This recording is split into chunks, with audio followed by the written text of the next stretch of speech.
C'est une maison bleue, adossée à la colline. Cette maison-là aussi aurait pu être bleue. Elle est née en tout cas la même année que la chanson de Maxime Le Forestier. Toute une époque, celle des années 70 et des chantiers populaires, menés par des ouvriers volontaires qui veulent partir en vacances malgré leur petit budget. Naissance du club de loisirs et d'action de la jeunesse de Métabier, ouverture des sapins de l'amitié. C'est l'idée de l'échange permanent, cette maison, qui est née d'une utopie. Donc effectivement, cette maison, comme toutes les autres maisons qui ont été construites, édifiées par l'association, doit être une lumière, apporter de la chaleur humaine, du lien social. Et alors du coup, tu fais comme hier, tu entoures. C'est le premier. Je trouve ça cool de découvrir un petit lieu comme ça dans le coin où on peut faire autant d'activités, assez convivial. Enfin, c'est le top. On est atypique.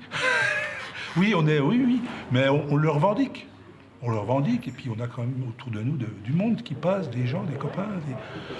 Non, je suis content. C'est vrai que ça fait quand même de nombreuses années que je suis président, mais c'est une partie de ma vie, oui.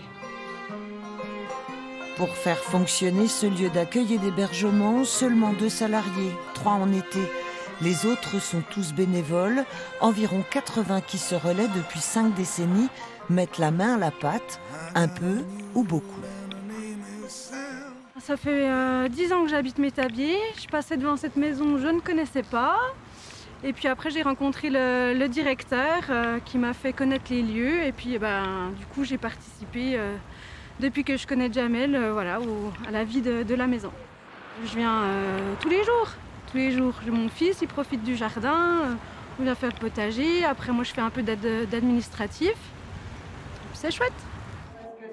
Là, je suis salarié en fait pour un contrat sur l'été, un contrat saison, mais sinon, je suis bénévole de l'association depuis 5 ou 6 ans, je ne sais plus exactement.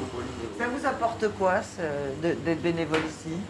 Ça m'apporte, je sais pas, à moi peut-être une satisfaction personnelle parce qu'on a l'impression de servir et puis de s'investir un peu sur une vie de village. Mais sinon, c'est surtout être entre amis et puis faire tourner quelque chose qui nous semble être une bonne idée.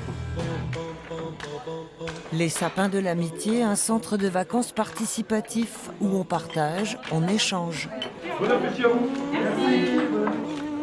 Le public est de tout âge, club sportif, colonies, groupes scolaires en hiver, en famille ou en solo, pour plusieurs semaines ou juste une nuit, la porte est ouverte à tous.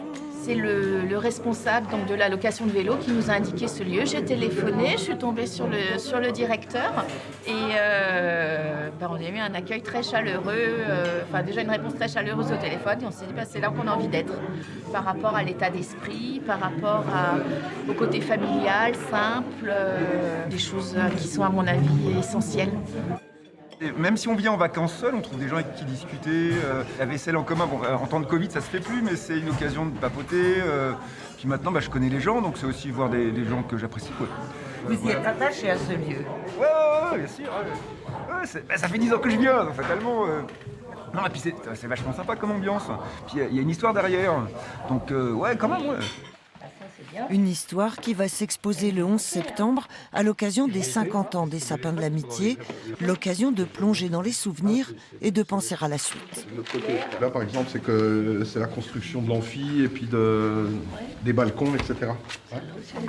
On va se tourner sur la vie du village, on a des projets là autour que cette maison soit vraiment ouverte. On est un endroit de passage, parce que ce lieu, tout le monde passe devant tous les jours. Voilà. Et ce qu'on souhaite, c'est que tout le monde s'y arrête, éventuellement tous les jours.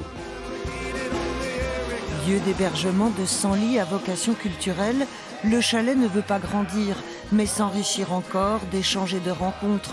À Métabier, l'aventure des sapins de l'amitié n'est pas terminée. Les bénévoles sont là pour y veiller et la faire perdurer.